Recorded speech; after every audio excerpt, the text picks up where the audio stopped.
Welcome to the Scene Snobs podcast. What's going on, everybody?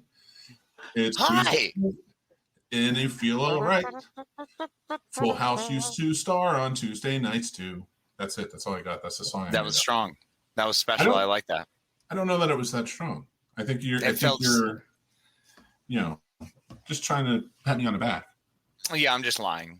I'm just trying to be nice, but obviously it didn't work. So, we'll just move on to logic. That was terrible. And I don't know why you would bother doing that. You've embarrassed both of us. You've brought shame upon your house, and you live with dishonor. Wouldn't be the first time. Good evening, everybody. Welcome to the Scene Snobs podcast, everybody. I'm Mick Manhattan, of course. And I am Casey the Madman Plot. Pleasure to join. And we're here again on a Tuesday night. And if you're listening to this afterwards on any one of those podcasting platforms or on our YouTube channel watching this, we're here every week. We are. And we got very exciting news, dude. I mean, we do. What's our new exciting? We're 2 weeks away from our 2-year anniversary. Ooh, my goodness. Well, it's all a testament to your incredible work and thick-headedness. Thank you. I don't get enough credit. You don't, for being so stubborn and just a bull and just getting the job done, by gum. It's about time somebody recognized me for what I am. You are Manhattan.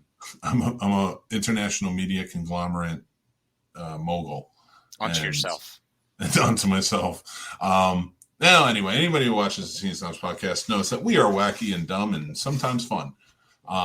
And we're here tonight. Yeah, just a little bit.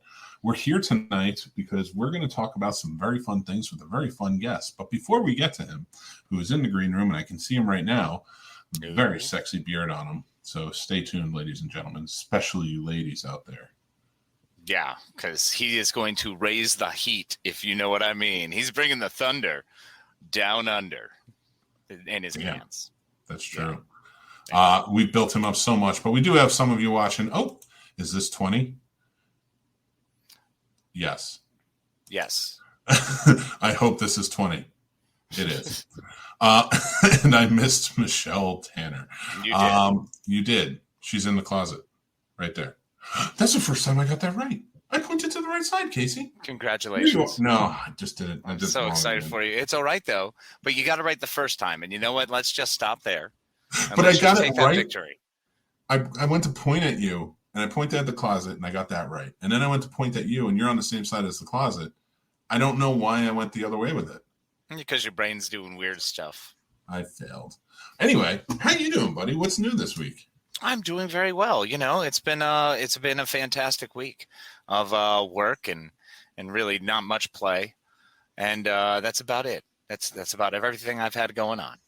That's pretty much been it. I did watch The Green Knight finally, which was great. Oh, how was it?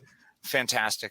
Absolutely fell in love with it. One of the best Arthurian tales I've seen in a long time that managed to play with more traditional styles while getting that. So getting that story across. Yeah. Buddy. I did want to check it out. I've read the story, the old poem. And I did want to check out the movie because I do like Dev Patel. Yeah, Dev Patel's fantastic in it. And I'm familiar. I really liked the poem. It was one of my favorite Arthurian tales, way better than Lamort to Arthur. And so, yeah, they did it justice. I enjoyed it. It's going to be artsy, but it wasn't so artsy that it took away from the actual story. And I think that's really important because if you don't, there's, the field in England, definitely went too artsy and just lost the freaking thread completely. So, well, I wonder, do you like Arthurian literature and things like that? Mostly because you're from Connecticut. Well, of course, the Connecticut Yankee and King Arthur's Court. That's like one of the three things we had. We have Hartford Whalers and Mark Twain, and then Colt. But we don't really talk about the guns part anymore. It's very fair. Actually, I was on TikTok. Now we talk more like the Edith Wharton estate. I was on TikTok and I can't remember where it was, but it was in Connecticut, and I wanted to ask you. It's called the Cork and Wand, Harry Potter type place. No, not familiar. Definitely not called the Cork and Wand because I typed that in and it didn't work. I'm glad that's what you just came up with, though. That's fantastic. It's like a coffee house, but it's like, but they also have like tons of stuff you can do or buy that's like Harry Potter themed. Mm-hmm. And it looks like an old Harry Potter type place to go to, and it's in Connecticut. I will find out, and I'm going to ask you about it some more because it's. I just want you to know there are like a lot of people in Connecticut. So no, I know, and there's like a lot of places. No, I wanted I'm not to going to know know how everything close. about Connecticut. I didn't expect you to know it, but I wanted to know how close where you're from, might have been to it. Because Connecticut is now there may be a lot of people in Connecticut, and there may be a lot of places in Connecticut, but Connecticut is not a huge place. No, it's 3 hours corner to corner. So yeah, you could be close to it, and you know what? I bet you are. I bet you are close to it. And it's going to be fun because they actually do this thing. And I'm not even a Harry Potter fan. I'm into it. They actually do this thing where they mix your drink. They ask you a question and then they mix a drink. And whatever color. I don't know. No, they just like take the drink. It's like a coffee thing and they mix it. And it changes colors. And whatever color it changes to is what house in Harry Potter you belong to. Okay. Is that going to be the same color coming up or does that change colors too? All right. You're ruining this for me. All I want to do is find out my color. I want to find out what house I'm supposed to be in. There's so many tests online, bro. There's so many, and I'm sure there's a Cosmo out there that you can grab back up. Like you've got options. But I want to go to Connecticut. Maybe find a teen beat. Well, yeah. I mean, obviously the drink would be the most proof shy of an actual sorting hat. Well, I don't have one of those, and I'm not in England. Yeah, neither one of us are, and it's a detriment. Well, anyway. To our Harry Potterism.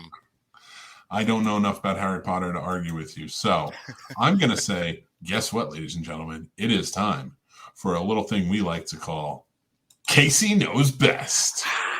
Now, if you don't know what Casey Knows Best is, or you're joining us for the first time, Casey Knows Best is where we talk about the latest in award shows, and we go over each show or each winner of those things and see if Casey knows about them or what he thinks. Casey knows best, so you better pay attention. I have the greatest knowledge and understanding of what you should currently be watching versus how the award shows like to just give these fucking things away. So let's do this thing, big guy. Let's go. All right. Winner for Best Limited Series, The Queen's Gambit. What do you say? The Queen's Gambit was pretty bomb. Netflix has done a fantastic job, and Anya Taylor-Joy was kind of the business. They did a period piece, which I'm usually a sucker for, and they did it exceptionally well while dealing with mental health. And I think they just kind of married a bunch of cool things and portrayed this woman's life, which was very well done. So well earned. So you think everybody should watch it? Everyone should watch this. Okay. Comedy series. The award show kind of got it right. All right, fair enough. Comedy series, Ted Lasso. Ted Lasso is a masterpiece. I think it is Bill Lawrence's Opus Dei. I think it is one of the most fantastic pieces of television, and especially at the time that we're all going through. And I agree, award shows are terrible. Yes, Janai 42, I could not agree more. But I think they nailed it again with Ted Lasso. It's perfect. Everyone should watch it. If you're not watching it, you're probably like part of your soul is missing something and you don't know what it is. It's in fact Ted Lasso. All right. We're going to motor through the rest of these because we have poor Kingsley sitting in the green room. Yes, and I want to bring him in. Drama series, The Crown. Yeah, you should watch it if you want to be like bored and get confused a lot, but you want to hear British people talk. Check it out. Variety special, pre-recorded, Hamilton. Well, I mean, it's fucking Hamilton. If you don't have a goddamn soul, then yeah, I guess just fucking move along, Chief. But Hamilton's fantastic. Lead actor in a drama, Josh O'Connor, The Crown. Yeah, go with it. Boring, whatever. Lead actress drama, Olivia Colman, The Crown. Yeah, she's a fucking amazing actress. Still boring. Go with it. All right. Lead actor in limited series TV shows, Ewan McGregor, Halston. It's Ewan fucking McGregor. It's fucking Obi-Wan playing a fashion designer. He's glorious. Check that shit out. Can't go wrong there. Lead actress, limited series and TV movie, Kate Winslet, Mayor of Easttown. Mayor of Easttown is fantastic. I personally haven't seen it yet, but everything I've heard is wonderful. The previews look really cool, so I can't wait to settle in and slice that up. So definitely check it out. So you recommend that? I highly recommend it. Okay. I'll go with the flow because everyone else seems pretty hip to that one. All right. I'm going to skip the writers and directors. As much as we love them, I'm going to say competition series, RuPaul's Drag Race. Yeah, I mean, it's RuPaul's Drag Race. It's either that America's Next Top Model moving along. Jason Sudeikis, Ted Lasso, lead actor, comedy. Yeah, he's fantastic. Ted Lasso is probably one of the greatest television series you'll ever invest in your entire life. So if you haven't yet, please check it out. Lead actress, comedy, Jean Smart and Hacks. Yeah, Hacks is, I guess, supposedly funny. I don't fucking care. It's one of those AMC shows or Peacock. No. That's an HBO Max show. Oh, it's an HBO Max show. Sorry. But a lot of people have said it's great. That's wonderful. Yeah. The flight attendant apparently is great, too. There's a lot of these that are out there floating around that are fantastic. Haven't seen them yet. Got other shit to do. Jesus. I did like Hacks personally. I got to fucking prep for Dune, bro. Do you know how much effort that takes? Not to mention with Star Trek week, I had to do nothing but watch Star Trek.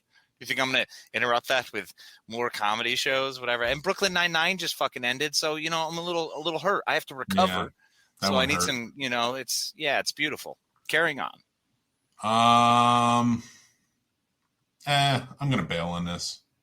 What? But we didn't get to the John Oliver part. I didn't even get to tell you how fucking awesome Last Week Tonight is. And if you're not watching it, that was the very next one too. It's the most brilliant satirical political conversation about news and things that are informative, while also giving you a bit of a reality check, while trying to make you laugh because some of the information is fucking terrifying. So check it out. All right, I am going to bail on it though. Let's fucking eject and let's get to our boy. I'm only going to say this: Brett Goldstein and Hannah Waddingham for Ted Lasso. Love it. Because Ted Lasso is one of the greatest shows on television. I'm going to bring our guest in, and then we're going to talk about a few things. We have a few things on the docket tonight. Let's see if he is ready. But we're going to welcome him anyway to our good friend and the man who runs Main Street Cinema. You better be aware. That is Mr. Kingsley Jefferson. Kingsley! Oh my God, where'd he go? I'm right here. Hey, what's going on, guys? How are you guys doing? Sir. I miss. Yeah. How's it going, guys? Thank you for having me. You have enough light? Dude. I'm blinding myself here. You do. You look fantastic. Jeez, I try to keep that ghoulish blue is what I'm going for all the time. Now I know what those makeup pad things are for the shininess. I can see myself glistening on the screen here. It looks good. Well, it's delightful. It's your jovial, joyous nature that just radiates. That's all. Yes. While I can remember, I would like to piggyback and say, watch Ted Lasso. It's the only reason I care about the Emmys on Sunday. Mm-hmm. All of the wins were the best. And that's it. It's a genius show. Get Apple TV or find it from one of your friends that has an iPhone. Everyone gets it for free. Hacks is okay. Flight Attendant's better. All right, exactly. Boom. There it is. Comedies. Yeah, I absolutely adore that show, and everybody should watch it. I agree with both of you. I will say this though, we did get one thing I want to get into. Well, first, I would rather talk about Kingsley because it's better than talking about this. So Kingsley, tell us a little bit about yourself. Tell us. I want you to tell us about yourself. Tell us about Main Street Cinema. And I want you to give us a movie recommendation for Halloween. I want something that comes from like the vault. I don't want Halloween. I don't want Friday the 13th. I don't want any of that stuff. I want something from the vault, something you've seen that you're like, everybody needs to watch. Okay. We may have to come back to that. I have many in the vault in my head, but we'll come back to that one. First, Kingsley Jefferson, from New York, did military service, Air Force, served in Afghanistan. Hey, I didn't run in a marathon or anything because I don't do that kind of stuff. That's crazy to me. Growing up in New York, I worked at a movie theater with a few friends. Just so happens that you develop love for pop culture, movies, TV. And one of those friends, my main co-host, James, just happens to be someone who worked there with me. And the theater we worked at was called Main Street Cinema. So we decided to call ourselves the Main Street Cinema Boys. Sometimes we drop the boys because there's girls on. But, boys, girls, at this point, it's you can say whatever. So we'll just go. Whatever. Yeah, we'll just the go Main Street Cinema Gang. we just the Gang gang. could be the wrong connotation. Let's just be careful. I'm just saying, we might want to consider it. Main Street it's all good. we could be a gaggle. I don't know. We need Hooligans. Unless it's myself and another, then it's not a gaggle. Then it's more of a duo. Right. Right now we're up and running on Main Street Cinema, boys. It is everything all at once because we're throwing everything at the board. We're in podcast form, we're in YouTube form, we write chat. We got some writers that posted things separately. But really the main goal of what we try to do is tell you if it's worth your time, because we waste a lot of our time watching almost everything. I mean, I know I have my catalog on what I watch daily plus weekly, like shows, which ones are airing now, plus the ones in stream, plus the movies. You got to fit a lot in there, So I just try to tell you whether you should catch it, wait for it, whether it's something's free, you're going to pay for it, or if it's just not worth your time, period. But there's usually within every genre someone who might be interested, and even something that I'm saying, don't watch this. So those are really rare. I try to go, this movie is a little off the wall, but I bet I know 7 of you that'll really enjoy this thing. So that's what I try to look for, and it's fun. I've been having fun. Got to get to meet other creators and everything that are all about this this field. Just pop culture, movies, music, everything, and I've known Casey for a while, and I'm just glad that I was able to connect with him because I was asking him questions about it in the beginning. But glad to be here, and I will get you a movie for Halloween. And you want one that's not, so we're going to go over genres, and my favorite kind is, comedy horror. So maybe not one everyone's seen. I'm sure you guys have seen it. But I'd go with Slither. Yes. Ooh. James Gunn, buddy. That is one of my all-time favorites. Good, Nathan Fillion, Yeah. Elizabeth Banks, one of her earliest roles. Michael Rooker, who crushes it all the time. So I love that flick. Excellent choice. Yeah, you know what? You know what I really like about you choosing that? Yeah. That's one big thing. I love it. I love it so much. I got one too. I got one at Spirit Halloween. They have him in the egg, and the big giant one. Oh, it's so cool. I just picked it up the other day. But to go back to Slither, it's a movie that I think I've never heard anybody say they don't like it, especially if they're in horror. But it's one that isn't recommended often. So I love that you said it, and that was your recommendation, because I really think that was spot on, perfect. That's weird. That movie's right up. Yeah. Sorry, go ahead. No. Go ahead. Yeah. You don't stand on happenstance here. Weird to me that's right up my alley, though, because not so much James Gunn, but Nathan Fillion. James Gunn's obviously James Gunn. You got exactly what you expect if you watch that, and you go forward in his career, still the same kind of elements. But I didn't know him back then the way I know him now. So when I go back and watch it, I can tell. But Nathan Fillion, and Elizabeth Banks and Michael Rooker, those are those key elements. And it's just a cool movie. It's a fun one. It's one that you can kind of just have on and just bang through, and it's lighthearted, and it's just at the end of it, you're like, that was a silly, fun little romp. Oh yeah. But I've seen people be scared watching it, because there's some moments when people are getting slashed that bathtub scene. It's pretty gross. Yeah. More than anything, it's pretty gross. Well, that's it. You can see that trauma. He was growing from that trauma version, what he came from, and he still had the elements of that with the creature that he created, but it wasn't as far as trauma was. Oh, yeah. Well, I want to say this. We do have some people chiming in the chat, and we always love to get to them. Radar, what's up, buddy? Our winner last week. So won with Pillowcase last week, and it actually leads me into, I'm going to test you guys. All right? Ooh. Well, I'm going to test you, Kingsley, not you. Okay. And if you get it, we're doing a lot of horror challenges, and I want to get rid of these pillowcases so bad, and I only got rid of one so far. If you get it, then you win a Halloween 3 pillowcase. Yes. Ooh. No, you I have saw to. those come up. Ooh. I'm going to throw a quote out to you. It's a horror Oh, comedy. I'm sticking. You said you like horror comedy. I'm sticking with it. I'm going to give you a man. quote. You have till the end of the show to tell me what it is. Okay. And I'm going to go on honor system. But I will. Yeah. If I Google it, I'll tell you. I'll just tell you I cheated. So yeah.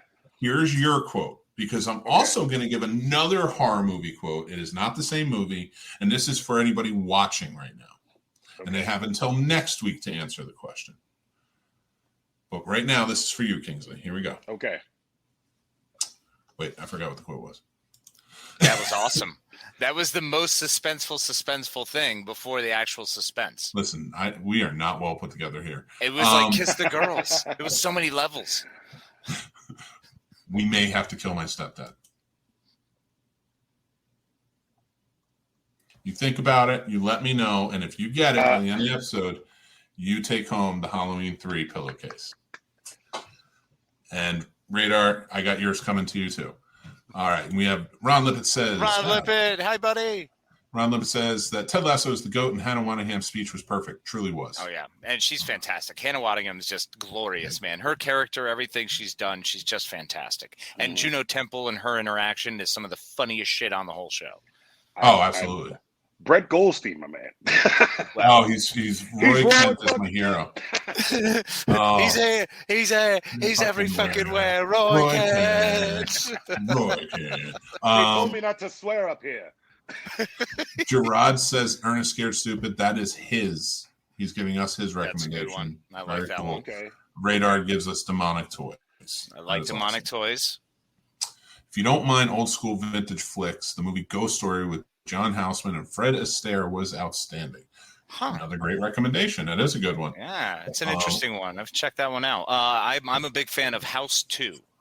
If you're talking about silly off the wall ones, because the idea of breaking through your shower wall to find an ancient Aztec ritual going on with a virgin on a slab, it's a lot of weird shit going on. A lot of things to take in. Yeah, it never goes well when that happens. And it never has anything to do with the original movie. And it's wonderful. Which is why it's glorious. All right. I'm going to give the next quote so people have it. Oh, no, you know what? I'm going to make people wait until the end, but I'll show them the prize. It is one more pillowcase, and this is the last pillowcase. So once this is one, we're going to the other stuff. So actually, I'm going to do this. I don't know where I put it. All right. Oh, here it is. Okay. Whoever gets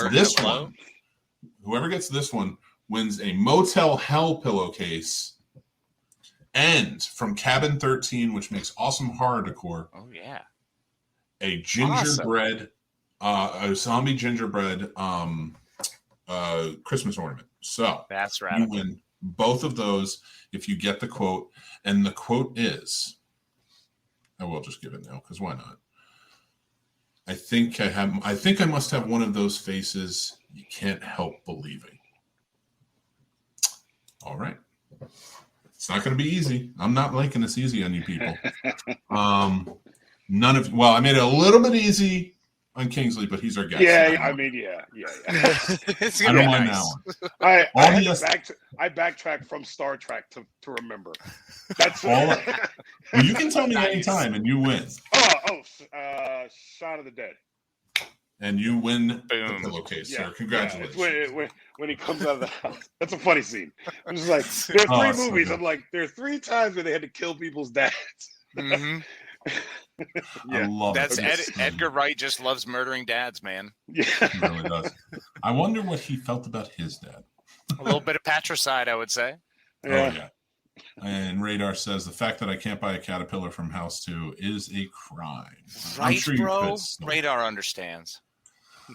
All right, everybody. Our next topic tonight, and I really can't wait to hear what you guys think about this. We're going to dive into true crime movies handled by Hollywood.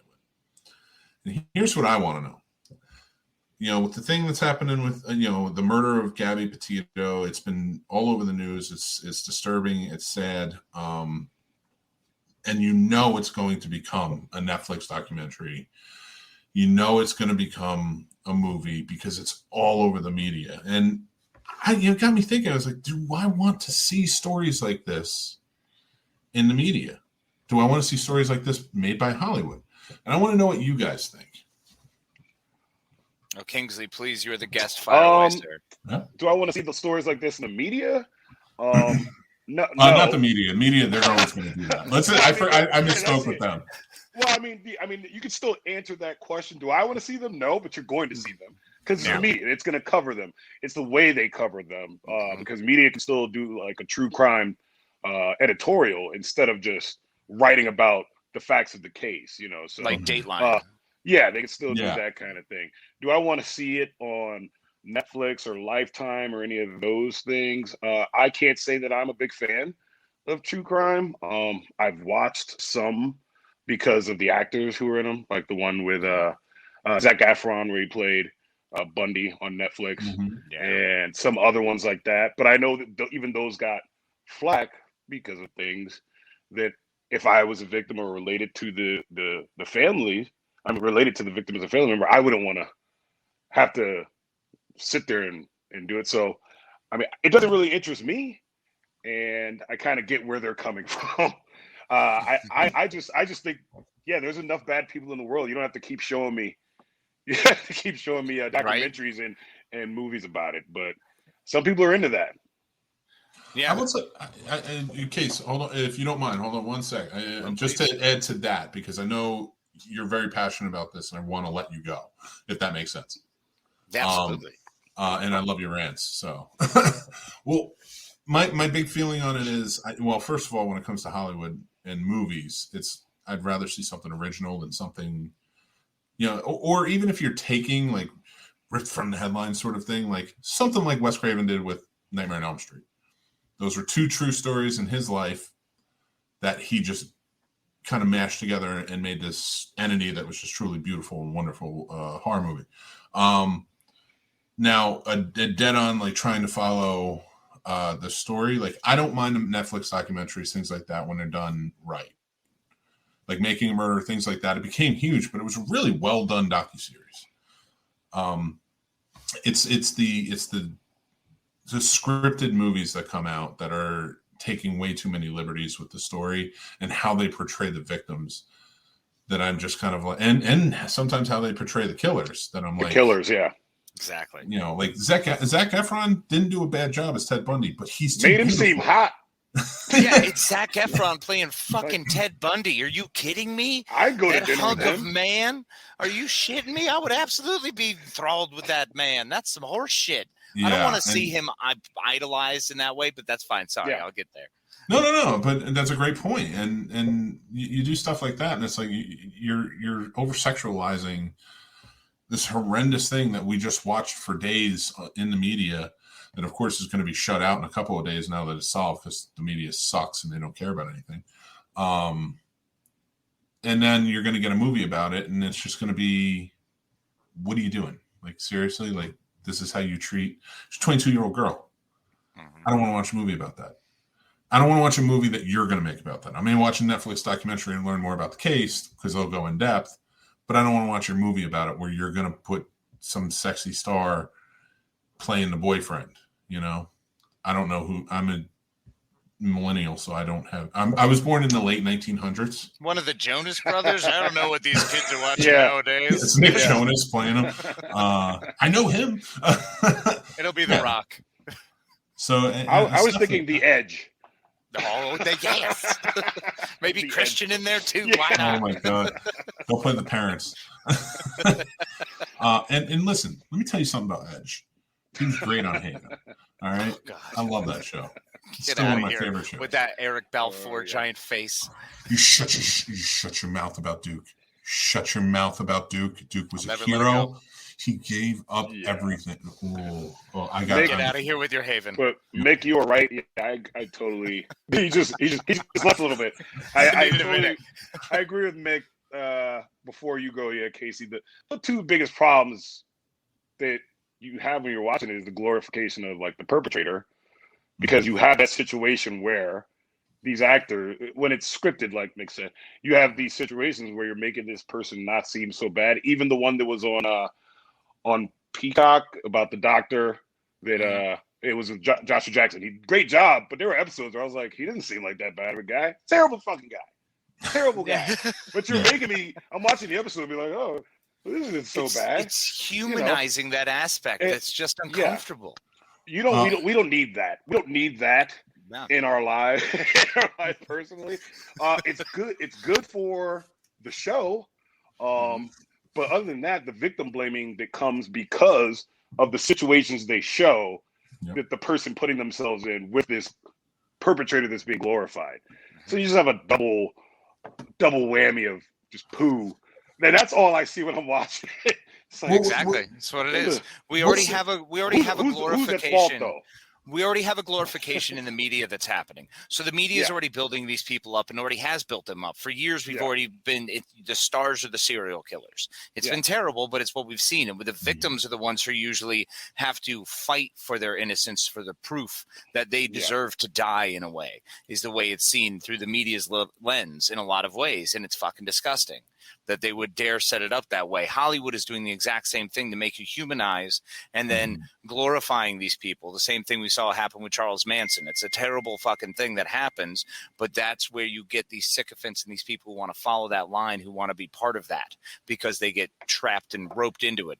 The docuseries are fantastic because yes, you still get, leaning one side or the other, but you get more facts. You get the more of what actually happened in the story. You get better interviews. You get more firsthand accounts, as opposed to these Hollywood stories that are cut and changed and scripted. And, you're supposed to evoke a certain emotion and feel a certain way. So I'm very against the Hollywood version of these serial killer movies, unless they're the absurd ones, because I also enjoy the horror genre. So it's kind of stuck in the middle. True crime, I don't think you should really touch it. If there happens to be something similar that happens in a horror movie or a drama or whatever, thriller, okay, you pulled something from reality, art imitating life, imitating art, whatever. I get it. But going in that direction to the point where we start to like these people, that we're supposed to feel for these people and maybe understand them more. There's a certain degree to that that's grimy and I'm not okay with, and it just becomes straight money making. Yeah. So where would you feel? Where would you feel? Because I feel kind of in the middle on something like Law and Order SVU, where maybe 6 weeks after something happens, they will make an episode. Yeah. And they'll change the names, change the story up, but we know who they're talking about. Yeah. We know what they're doing. But that is kind of like in the middle where I'm like, I'm okay with this because Liv and Ice-T and them literally trashed the person the entire That's episode. the thing. They're not saying that these people are great. Well, where's the balance? Where does the balance fall on the viewer too? So the viewer, where's the responsibility of the viewer to go out and try and find out the real facts of this? Like, when you go out and you watch that Ted Bundy movie, let's take that as an example. Yeah. And then you're like, okay. And then you go and you watch some of these docuseries that are, it's like, oh man, this dude was a monster. What did they do in this movie? Like, it's crazy. Where does that fall on us as the viewer to turn around and be like, okay, we have to remind ourselves that we're watching a movie about a vicious serial killer and, not like, oh, he's a wonderful person, That's actually something that my drama teacher brought to our attention. I think it was my senior year when he looked us dead in the face and said, remember, the audience is stupid. They need time to react to everything, and they're just going to feed into it. And that's what's going to happen. The audience is dumb, man. We're dumb. When I'm a viewer going into these shows, I'm dumb. I'm hoping to learn something. The problem is whatever I take from that is all I'm taking from it. So it's incumbent upon us to do the research and to dig. And unfortunately, we're dumb. many have said, and especially many acting teachers and throughout the years, it is not what it pertains to the stage when they say this. So I'm kind of tying it into the Hollywood effect, but it is not the actors or the performers' job to teach you. It's their job to entertain you. So what you do with that knowledge afterwards, whether it be fake or not, because we're really mostly dealing in fiction most of the time. So when we get something where Hollywood takes its liberties and says, all right, we're going to put this in here. Like, look at The Strangers. A terrifying movie based on a true story. Yeah. And you look back and it was like some chick knocked on this guy's door when he was a kid. Yeah. Like, that's your true story. Right. This is, people are actually believing there were 3 killers out there. Like, because that's, you're taking your liberties to scare people, and I get it, and it's a marketing ploy, but where does it fall? Like, I'd love to know that balance. Like, where does it fall on us to find out, While I love an informative film or an informative show, I like to consider myself an informed viewer, and just that modifies me, not the industry. So I look everything up because I just don't believe that. I can't believe that certain things are happening. Right. And usually they aren't. Usually it's different than what I'm being shown, and that's because of sensationalism. It's a lot of stuff is boring. Guy sat outside your house for 30 days just staring at your window is not as cool as a guy taking pictures and stalking you at your classes and stuff and being like 5 feet away from you when really all he did is sit in the parking lot. Right. That's what really happens. Like, but it's cooler if you have a hair doll. Yeah, yeah, exactly. You gotta make it interesting. Yeah. And see, I subscribe to Casey's way of thinking that the audience are just idiots unless they're like us who go out and say, I'm going to learn everything I can about this.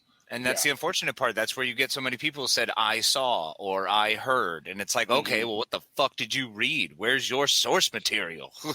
Yeah. I listen to the podcast also, okay? Yeah.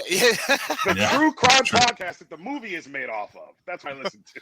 That's what marries them, man. Yeah. Well, I will say this. Ron Lippett says, don't be Raz and Ice-T. That man has improved many a night for me, as he has with all of us. Dude, Me Ice-T has the best job in America. He And he said that himself. Yep. I got 5 lines. Every episode. And people love the shit out of it. Yeah, people love it. And not just the 5 lines, likes but to you're touch the kids. guy. You remember him. He gets his razzies off looking at little babies. Yeah, okay, yeah. He's touching babies. Is that all you got, Ice-T? Yeah, that's all you got? Jesus. That's it. The Slender Man documentary on HBO is a strange combination of documentary and horror. That concept still frightens me. And you know what? That's something that changes it up a little bit, because they told this story. They took the Slender Man, they took that idea of this entity, and they made a movie around a horror movie. I'm okay with that, because you took the entity. It wasn't real. It was about these girls who killed these 2 girls who killed this little girl. This is a real life story. Killed this little girl and then blamed it on the Slender Man. I don't mind that you took the Slender Man, because he's not real, and made a movie about him and left out the part with the girls. And something like that's okay with me. Like the Ed Gein. Ed Gein's been redone how many times? Right. I think Mothman prophecies, all that shit. I mean, anything that you're pulling that sort of, you're creating the legend. I understand creating the legend. I do grasp that. The problem is creating the legend of the monsters, more of the actual Ted Bundys. If we had a Menendez brothers story, when you get into those stories, Truman Capote, someone who I always thought a human piece of garbage, who used an actual story and other people's pain and suffering for sensationalization and to make a boatload of money, kind of bearing into that true crime drama world. So it started with trash, and it is kind of trash to me. I consider it trashier. It's National Enquirer level trash. Okay, I get that. So with great performances, which fucking sucks. I think we all agree that we need to stop watching true crime. All the true crime podcasters right now are freaking out. What did he say? No. Real reporting and actual finding facts and things that are digging into the case and seeing different sides of the case. You want to play those games? Great. Do it. I think legal arguments are fantastic, and discussions about that only make us better as human beings. Yeah. Just don't get fucking all glorified into the murder aspect. I should try to kill them. That is a great fucking idea. I love it. That's a perfect answer in my opinion. We're gonna switch gears and switch to our main topic tonight. But before we do, I want to remind everybody that we do have a little contest going, and it'll be going. It's a Halloween prize giveaway, and if you can name the movie that this quote is from, you will win the Motel Hell pillowcase and the gingerbread man ornament. So here we go. I think I must have one of those faces. You can't help it. So you guys tell us. You can tell me in the comments. You can message me. Do whatever you got to do.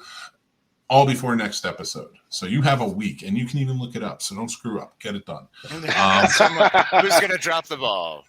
Somebody's going to drop. I still haven't given away the Halloween 2 one. We're still waiting on that. And we have a lot. And that's the thing. Like, I'm giving away, like, not like I like these. I want these. Like, I like these prizes. I do too. I want that Halloween 2 pillowcase, man. Well, if nobody claims it, you can have it. So there you go. Like, if nobody goes for the challenge, you can have it. I will say this: I like these prizes, but better ones are coming. If that makes sense. Mm-hmm. Like, of course, I'm building up to Halloween here, so it's so funny that like people are like, maybe they're just holding out for those. I don't know. Well, they don't want to be disqualified because they won, and you got to understand, y'all. Nothing can disqualify you. You can win as many times as you can win. You win 15 times in a row. I don't care. I do want to mention naked in the streets like Lady Godiva. Just live your truth. I do want to mention our Patreon. If you are a Patreon member, which is $5 a month, you get exclusive stuff, content, swag when we have it out, and things like that from the Scene Snobs. But every month we do a prize giveaway for only our patron members. And this month, we were giving away a 24 by 36 Nightmare on Elm Street poster. And the winner is Dan the Man, Master Shake. Dan the Master Shake. Congratulations, Dan. So you win the Nightmare on Elm Street poster. Enjoy it in good health, and it will be sent out to you next week. All right. Let's switch. Follow, like, and subscribe for more. Anyway, let's switch gears into the main topic tonight, and that is because Halloween's coming up and we're such big fans, we're sticking with the horror genre. Now, it got me thinking the other day, Kingsley, you mentioned earlier you love horror comedy. Of course, horror comedy is so it's just as important, in my opinion, as just straight up horror movies. Like, it needs to exist. But I want to talk about the movies, the genres that have crossed with horror genre, and ones that haven't, and should they? How do we feel about these? Mm-hmm. So I'm gonna put it up to you guys. Let's talk about it a little bit, and I want to know what you think about those cross genres. Kingsley, please, sir, you have the floor. So I was thinking about the genre, like the cross genres, and I was really trying to think about the ones that didn't, and I started getting into like a mental jujitsu contest. And I was starting to make up movies that were romantic horror comedy or like romantic horrors. Something like Only Lovers Left Alive, which is Jarmusch. It's a horror romance. Yeah. But it's, so it's been done. Let the right one in. Kind of did that too. Really fun twist on that. Have you ever seen The Hunger? Ooh, yeah. Yes. It's a Tony Scott movie with David Bowie, everybody. If you haven't seen it, go check it out. It's really good. Psychological horror. You could think science fiction horror. I mean, that goes back to us being kids with Alien. Alien, like, Event Horizon really took it and just threw it. Sci-fi horror. Sunshine. Supernatural, more superhero horror. I guess what's the most recent one? I guess like Brightburn.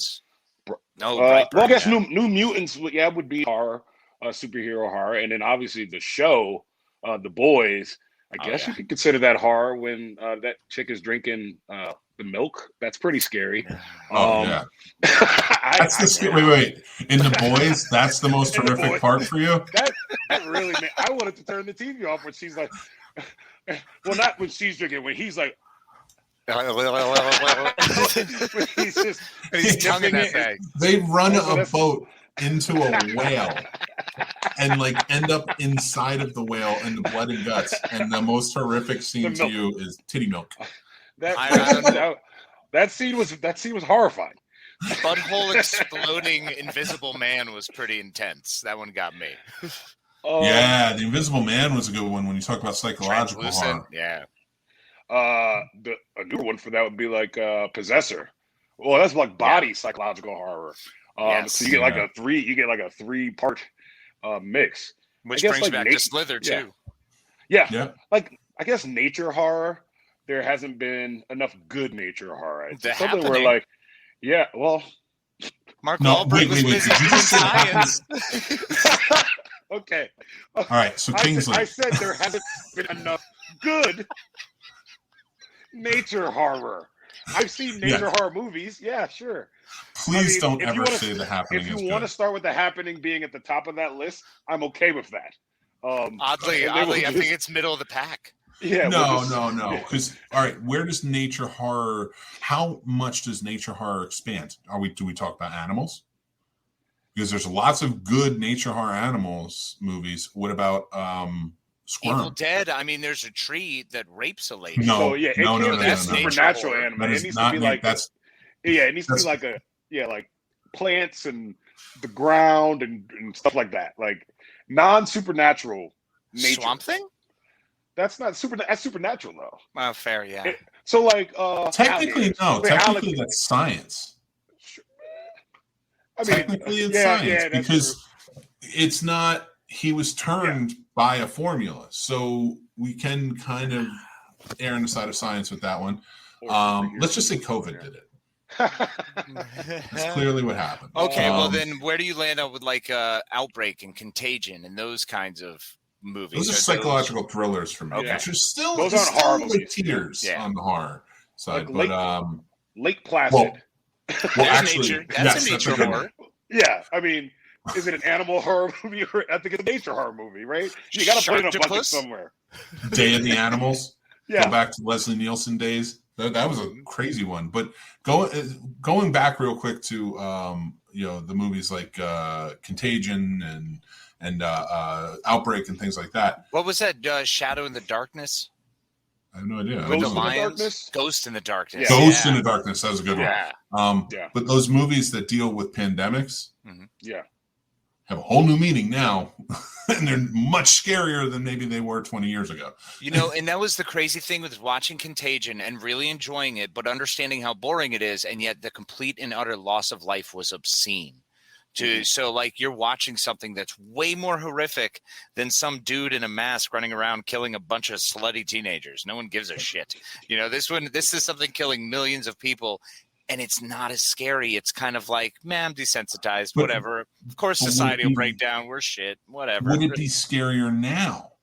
If it just came out now, if it was a new concept now, and we've just been through everything we've been through and still going through, would it be a scarier event or scarier movie now because things have changed? Now, terrorist movies weren't scary in the 90s, but they were a lot scarier after 9/11. So I wonder if living through those events, going back and rewatching, a movie like Contagion or Outbreak now, you're like, holy shit, this is horrifying.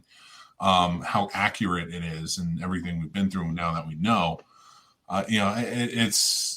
I wonder if there was a disconnect when we first watched them, and it's like all that loss of life in the movie. You're like, oh yeah, but they're going to figure out how to change it. And now you watch it and you're like, yeah, shit, we just went through that. Like, it's so crazy to me because you don't get that with slashers. You don't get that with other movies unless like you have been attacked by a slasher or you have been attacked by a home invasion or something.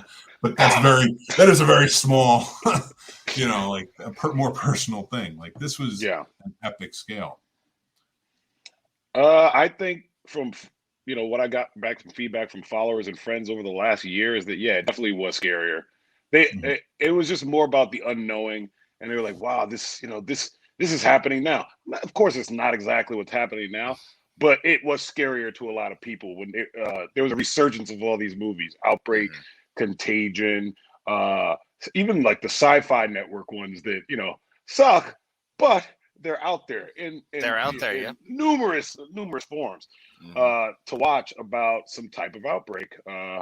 And people were getting scared. And even now, when I rewatch them, I always liked Outbreak. But it's more kind of an action movie to me. Those Michael Crichton era, all those stories that he did. Yeah, and he was calling this from the beginning. Yeah. So it's definitely, I look at it different now when I see it. But Carriers. I just like to think, Carriers. Yeah. I just think, well, I guess there's people across the ocean that have thought like this for probably like 40 years because they have outbreaks all the time. And we were just lucky. Over here, at least, in America, we're just lucky, and We're isolated. Even when Ebola outbreak happened during Obama's presidency, and I'm only using that as a date, people. Yeah, like a time frame. All 16 people. Was it 16? I thought it was more than that. Something well, like I mean, but again, like, I know I was watching it and I'm like, oh man, it really sucks. Again, it's like you're watching it in a meeting and you're like, yeah, that really sucks that's happening, but we're good. Yeah, it's Ebola. Like, come on. We're about as worried about that as bubonic fucking plague. You gotta dive in their blood, man. Seriously, man, you gotta lick their face when they're sweating profusely and like get up in it. It's horrifying. Like that's the other crazy thing is just read about the shit. Just learn. People have been studying, virologists and doctors have been going to school and studying these things for a very long time. So no, if you go outside your local hospital, they would say different. Don't read about it. I like to watch Casey's head. Don't do that. You don't need to know anything. Stay dumb. Yeah, thanks, buddy. Just gonna sit over here and just smash this tape against my brain. In fairness, like I'm right there with you, but oh my god. So going back to the horror genre, and kind of switching it up a little bit because we're getting into a place that I would let nature Casey horror all night. Yeah, nature horror. Back when Mark Wahlberg was doing science. I will tell you an underutilized horror genre mix is horror musicals. Ooh, buddy. Let me tell you what, the Disney Channel's been crushing it with Zombies and Zombies 2. What is that? I saw them on. Bro, my daughter is all about it, and I'm going to tell you straight up, I love it. It's ridiculous and over the top, and there's aliens and werewolves, and there's all kinds of things, and they're all dancing because the human girl, who's maybe not a human girl, is in love with the zombie, and my friend, wacky news ensues, and there's cheerleading. So I'm in. Big Bring It On fan. That's right. That's fair. I will tell you what we don't have and we need more of, and I talked about this, Casey, earlier, horror sports movies. Let's see it. What do we got? We have the Faculty. That's it. Not since the greatness of Gutterball.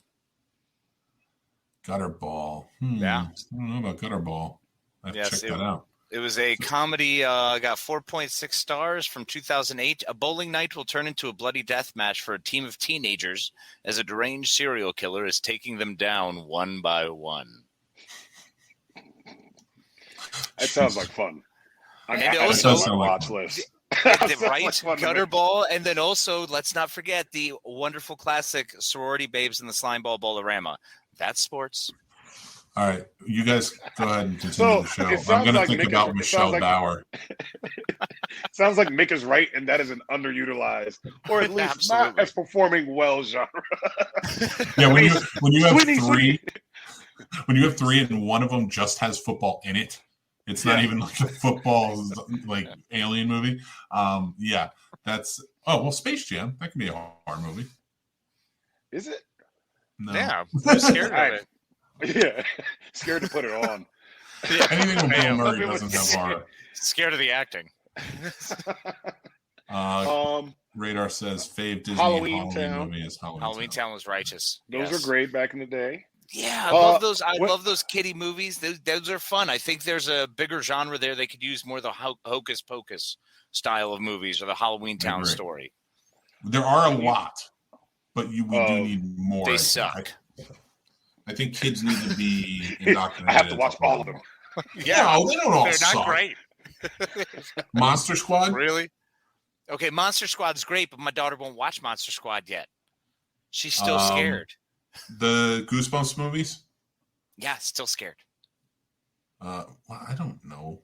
Yeah, see, I'm stuck, bro. I've got this crappy year where I'm like, because she's ready and she keeps trying, but then we start and she's like, I'm not ready. And I'm like, You may have to think about the very real possibility that she might not be a horror fan. Yeah, that's just not possible. We're gonna have to Clockwork Orange this. Yeah, that's not an option. Just make her watch Underworld, and then from Underworld you can edge in like actual horror. I'm gonna try to work in like Pride, Prejudice, and Zombies, because I think that Victorian era of scary movies has not been used enough. I love that. I was wondering. No, I was trying to classify that. Is that It's a period tough one. piece horror? Is it young adult horror?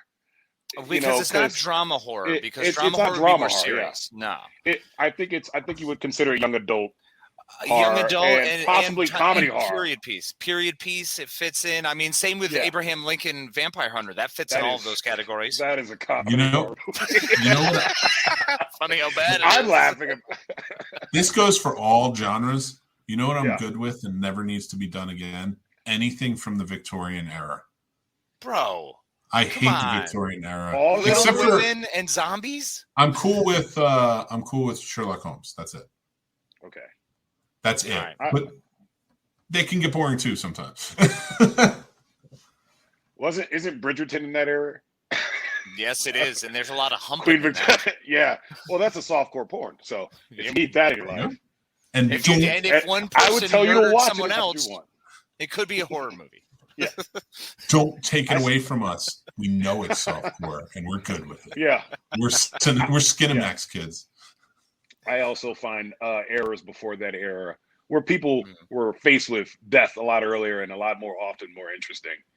More of a sword and sandal type period piece guy. Right. No, and I completely understand that because you were literally walking around and you could have eaten the wrong thing back in those days and you're fucking dead. So and you could have gotten a scratch and it's infected and you're dead. Like everything killed you. Yeah. Life killed you. So you were like 5 seconds from becoming a slave at all times back then. Just by accidentally leaving your village and just stumbling upon some random person. That's what happened. You had to like really before civilization. Yeah, right. Yeah. Here I say, yes, before the proper people came about and began to, colonize. Give them credit where they're due. Idiots, man. We went from. I still say the Afrikaans were the worst, but that's just me. You brought up the Victorian era. Hey, Lethal Weapon 2 had some issues. All right, they brought up some surface things. Oh my gosh! All right, hear me out. Yeah. I don't know if this is a good thing to say or not, but I'm going to go for it. Yeah. A zombie movie that takes place during, like, pre-Civil War in the colonies, where black people find a zombie, and that's how they start getting their kind of getting their revenge. What do you guys think? That could be interesting. I think it'd be interesting, and it's funny. I believe that is like almost 80% of what Misha Green was pitching as the second season of Lovecraft Country to HBO was going to be set in that era. And I believe there would be two nations, and the zombie portion would be, I think, more so white people, and then the black people would be on the other side. And obviously, there was only like 2 paragraphs of fleshed out, but that was her pitch, and that is why HBO was like, "You need to go." That's crappy. They're like, we're not doing it. They were like, "We're not doing it." But that's an idea that there was just pitched. Yeah. Because that would have been amazing. Because but that's what Cthulhu did. He zombified all of them. So I mean, that makes sense. It fits. It's H.P. Lovecraft Country. God. We were watching Loki, and my wife goes, "Oh, he's from Jonathan Banks. Banks, right? Is the last name? Jonathan Majors. Yeah. Majors. I don't know why I thought Banks. Jonathan Majors playing Kang. And she sees him. She goes, "Oh, he's in Lovecraft Country. I love that show. When's it coming back?" And I was like, "I don't know how to tell you this, but it was canceled." And she was fucking furious. And I was like, "I don't blame you." I was like, HBO not only did that, but they also took the best rendition of Watchmen away from me. Yeah. I wanted a season 2 so bad. They completed that story, but I'm one of the ones that was in the fan pages going, the story's done. Don't. It's good. It's done. You don't have to do anything else. Watchmen, I was like, Watchmen, I could see them continuing, but I still thought it was done. Lovecraft Country, I was like, there is nothing unless they invent a whole new. They'd have to jump years and just have a new cast, or it'd be an anthology thing like American Horror Story. And I don't want it to be that. I want that perfect season to come out and go. They had a book, and now they don't. And if I've learned anything from HBO, when they run out of material, sometimes things don't go well. So Yeah, They just they're turn out the very one and lights. done. yeah, They don't love seasons. Like Curb Your Enthusiasm, yeah, sure. Like you can have 52 seasons. But See, I'm okay with that because BBC does that. If you have 2-3 seasons to tell your story, tell the story and then carry on. The idea of extending Lost because they wanted to do more because the money-making endeavor, well, it wound up into a goat fuck where it just went inside of itself. You got to be careful with that because you lose the thread and then you lose the point of the story and what inspired you to watch in the first place. I agree, but here's my thinking on this though.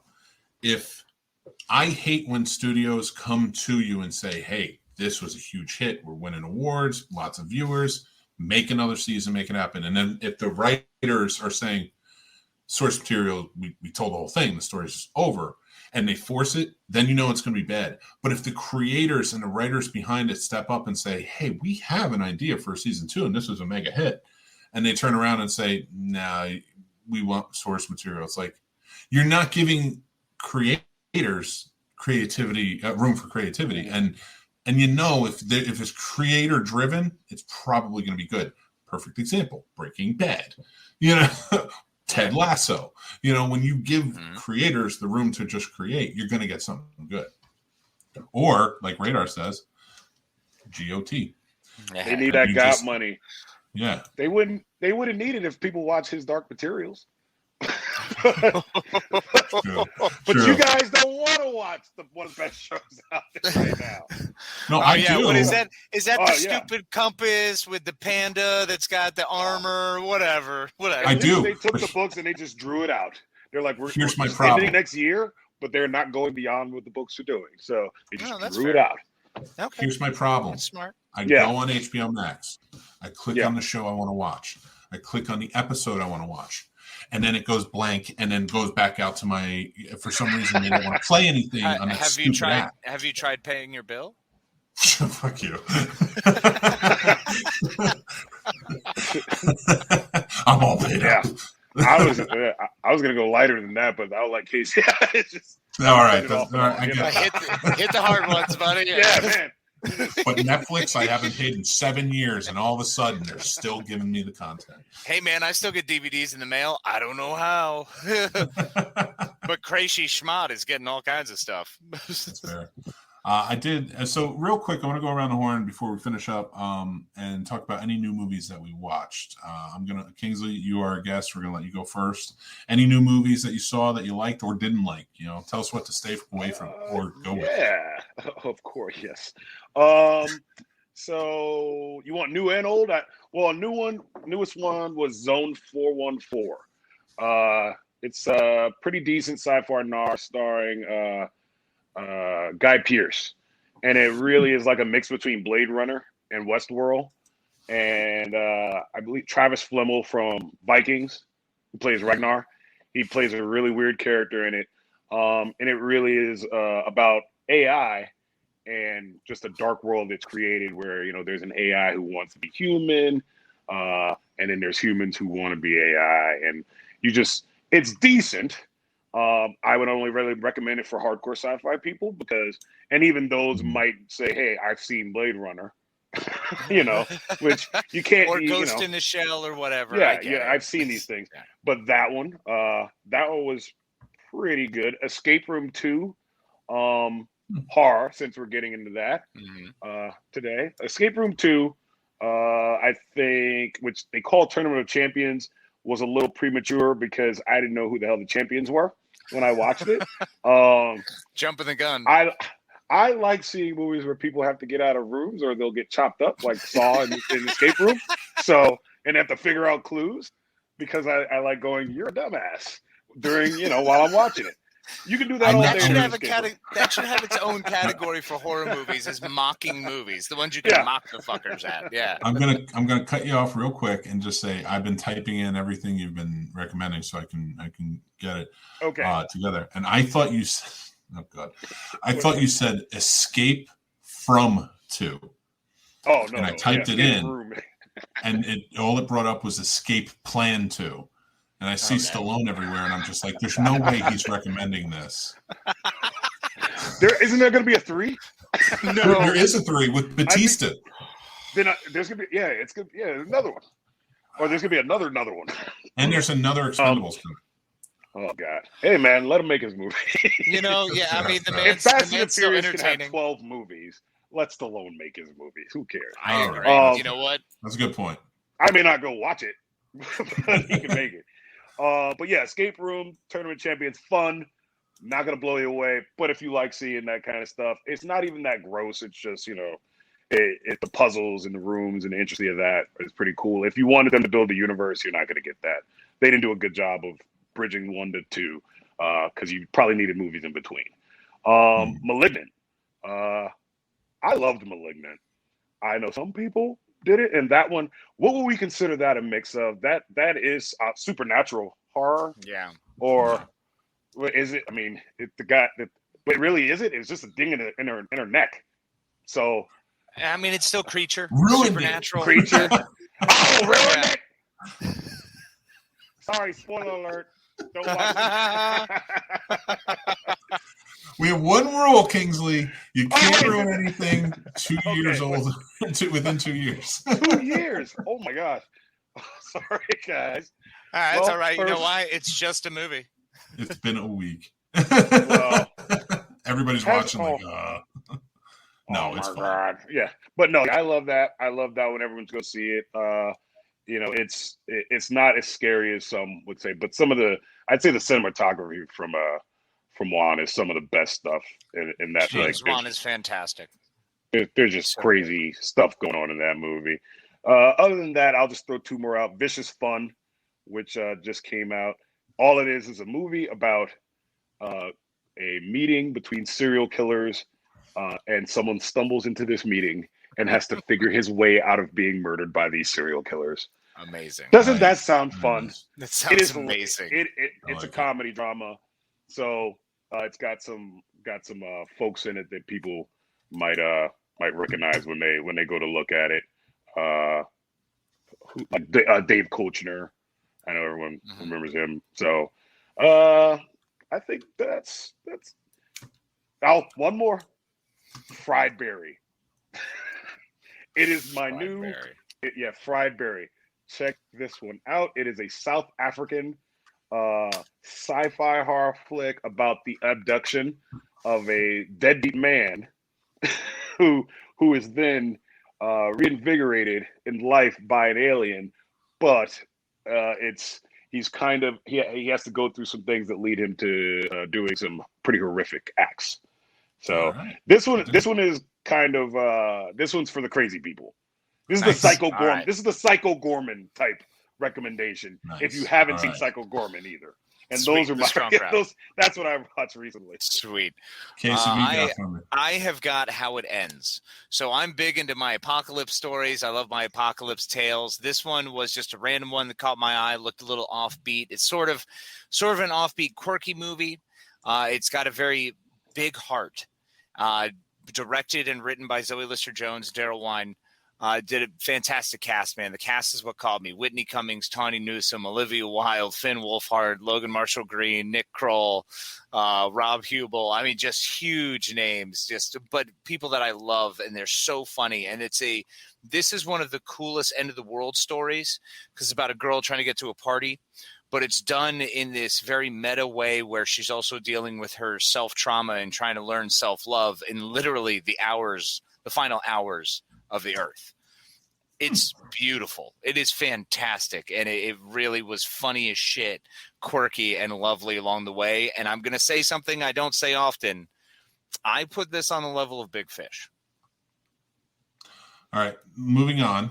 Which is huge because Big Fish is one of my all times, but it's that adventure tale. It's the story that you're going along with. It's the fact that you're being drawn into this tale in this cross section of this person's life. And it was really well done. I think the message that came how it ends. I think the message at the end is really what's nice. Is the happening above or below Big Fish? Okay, well, the happening can be further than the gum on my shoe. So that is just such a miserable. I love Big Fish, man. Big Fish. Albert Finney does such a good job in that. Like the roles that were in that. The story that that Burton brought to us was awesome, and it was fun and it was quirky, and I like that sort of fun quirkiness, but not so far as like Steve Zissou. That can be a step too far. So right. I will say this, and I'm going to bring up Radar's comment because Radar says one of the movies, old movie Cube 2, and he didn't like it, but Candyman. Now, I loved the new Candyman. I just watched it the other night. Thought it was fantastic. I can't say I love good cinematography, especially in a horror movie, and that definitely had it. And had a good original story that connected to the original movie, which I think was a great movie. And another one that I really like, starring Nick Cage, one of my favorites. I mean, if Nick Cage is in a movie, I'm going to recommend it. And that's Prisoners of Ghostland. Oh, man, Sophia Boutella. Such a bonkers movie. It is very much an escape from New York, but just bonkers. Like, that's all I can say is bonkers. Can't wait. Oh, my God. So excited. It's on the level of the movies he's been. If anybody knows or has been with us for a while, everybody knows that Mandy is my favorite movie of 2018. Yep. This is such a crazy movie, but I love it. It's a better Unforgiven, in my opinion. Okay.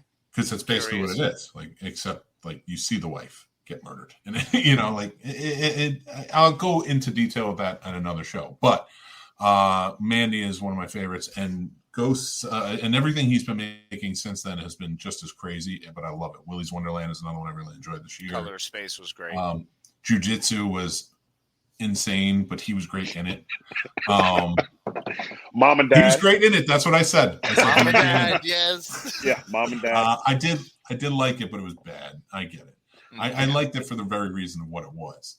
But I liked him in it. I did not like The Color of Space, but I do understand why people do. It's a stretch. It is. That one went a little farther for me. Where I was just like, I'm just not really into this one. But I do highly recommend Prisoners of Ghostland. So everybody should check that out. Because I said so. Let's check out all of these movies and more, definitely, especially the ones of the indie variety, because we support indie here. Our friend's movie Get Away, or let's say maybe Bloody Summer Camp. There's all kinds of different flicks that our friends have come out with. So check them out. Support local indie artists.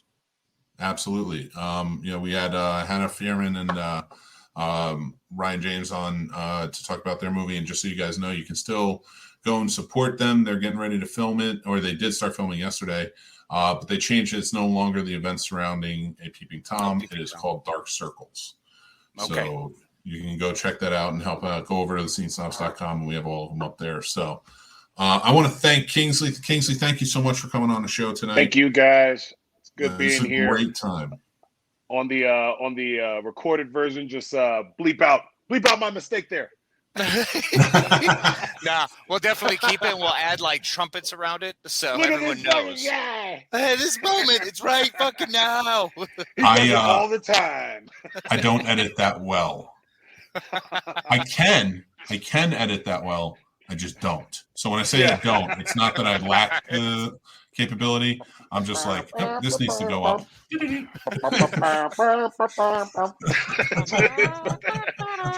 that music over it. I love it. We really appreciate it. Everybody go check out Main Street Cinema. Go check out and see what they're doing there. It's a lot of fun. They have the group on Facebook, so go be a part of that as well. Yes, thank you very much for being on the show. And you can also see me on occasion there too. Oh, so yeah. I do moonlight over there. Regular guest star. Facebook. You can check us out on YouTube at Main Street Cinema Boys Podcast. And then we're also on all the podcast things you can find coming off of Spotify, Apple, also just Main Street Cinema Boys Podcast. And you'll see the episodes there and hope to get you as a subscriber. Oh, yeah. Whether you like it or you hate it. Just join links anyway. Are in the description, so you guys can check it out for sure. So, all right. The madman. Want to say thank you again, my friend, always. I thank you as always. I appreciate it. Good night, everyone, and be kind to each other. Quick announcements real quick. Remember to head over, like, follow, subscribe. That really helps us with the algorithms and getting our name out there more. Remember, we still have the contest going on. The quote, of course, is, I think I must have one of those faces you can't help believing. Tell us and you win prizes. Also, go over to scenesnobs.com. You can follow us with everything there. But just so you guys know, we have our 2-year anniversary coming up in 2 weeks from tonight. We're going to have a lot of guests. It's going to be an extra long episode, so please jump in. You can check us out also every day on Radio Free Hub City. We play at 12 o'clock noon, so you can listen to us on your lunch break, or every Sunday at 12:30 on Untethered Radio channel on Helium Radio Network. It's the Scene Snobs time. So we appreciate you guys definitely supporting us and being there. Congratulations to Dan again for winning the Patreon prize. Thank you all so much, and love you, Len. Take care.